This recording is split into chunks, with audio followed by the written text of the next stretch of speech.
সমন্বয়ক, সমন্বয়কদের বিরুদ্ধে কথা বলবেন, তাহলে তো মনে করেন সমস্যা শেষ নাই। সমন্বয়করা যখন অন্যায় করবে সেটা বলা যাবে না, বললে সমস্যা। আমার কথা হচ্ছে যে অন্যায় করলে তো অন্যায় বলতেই হবে। তুমি ভালো কাজ করো, তোমার সুনাম করব। তুমি খারাপ কাজ করলে তো সেটা বদনাম করতে হবে না, তুমি কেন খারাপ কাজ করছো। তুমি খারাপ কাজ করতে পারবা আর আমি বলতে পারবো না, এটা কি হয়? এই যে দেখেন ময়মনসিংহে কি করলো, ফুলপুর, ময়মনসিংহের ফুলপুরে দুজন সমন্বয়ককে অ্যারেস্ট করলো যৌথ বাহিনী। এমন কাজ কেন করলা যে তোমাকে অ্যারেস্ট করতে হবে? যৌথ বাহিনী তাদেরকে অ্যারেস্ট করলো। তারা তাদের অপরাধ কি? তাদের অপরাধ হচ্ছে তারা মজুত করেছেন চিনি এবং জিরা, ভারতীয় জিরা এবং চিনি মজুত করেছেন। গোপন সূত্রের মাধ্যমে তারা জানতে পারে এবং সেখানে অভিযান চালায় দুজনকে আটক করে। সেই দুজনের নাম হচ্ছে কি, একজন হচ্ছে জিল্লুর রহমান হৃদয় এবং আরেকজন হচ্ছেন মাসুদ রানা। এই দুজনকে যৌথ বাহিনী গ্রেপ্তার করেন। তাদের অভিযোগ, তাদের বিরুদ্ধে কি পাওয়া গেছে, 120 কেজি চিনি এবং 120 বস্তা, দুঃখিত 120 কেজি না, 120 বস্তা চিনি এবং 15 বস্তা জিরা পাওয়া গেছে। তারা এগুলা মজুত করে রেখেছেন। এখন পণ্য মজুতের জন্য তো কাগজপত্র লাগবে। ভারতীয় পণ্য বা যে কোনো পণ্য মজুতের জন্য কাগজ লাগবে।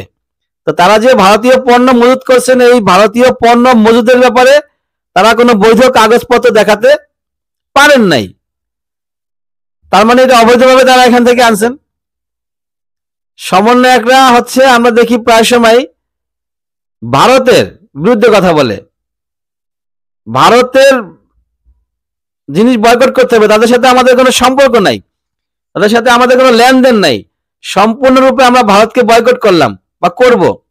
অথচ তলে তলে দেখেন নিজের স্বার্থের জন্য, নিজের লাভের জন্য ভারতীয় পণ্য তলে তলে নিয়ে আসতেছে, তাও অবৈধভাবে, গোপনে, উইদাউট পেপারস, কোনো প্রকারের কাগজপত্র ছাড়াই, কোনো প্রকারের অনুমোদন ছাড়াই তারা ভারতের সাথে তলে তলে সম্পর্ক করতেছেন। এর তলে তলে সম্পর্ক না, তারা কোনো প্রকারের কাগজপত্র, ডকুমেন্টস, সরকারের অনুমতি ব্যতীত ভারতের সাথে তাদের লিয়াজু চলতেছে।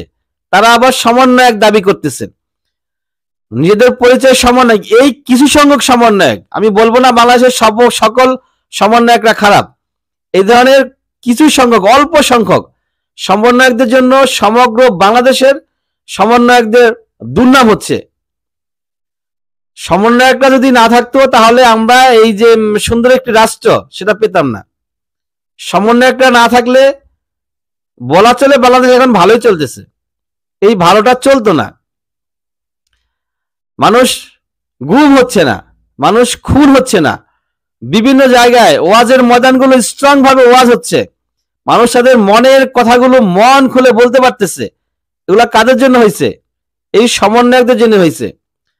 এখন এই সমন্বয়কদের ভিতরে কিছু কিছু দুষ্ট সমন্বয়ক বের হচ্ছে প্রায়শই, আর এরা যদি বাড়তে থাকে আস্তে আস্তে, তাহলে একটা সময় এই সমন্বয়করা বিলীন হয়ে যাবে। আর যদি এগুলাকে দমানো যায়, তাহলে এই সমন্বয়কদেরকে মানুষ আজীবন মাথার মুকুট হিসেবে রাখবে। অতএব তোমরা বেছে নাও যে তোমরা আসলে কোন পজিশনে যেতে চাও, মানুষের মাথায় থাকতে চাও না বিলীন হয়ে যেতে চাও, সেটা তোমাদেরকেই ভাবতে হবে।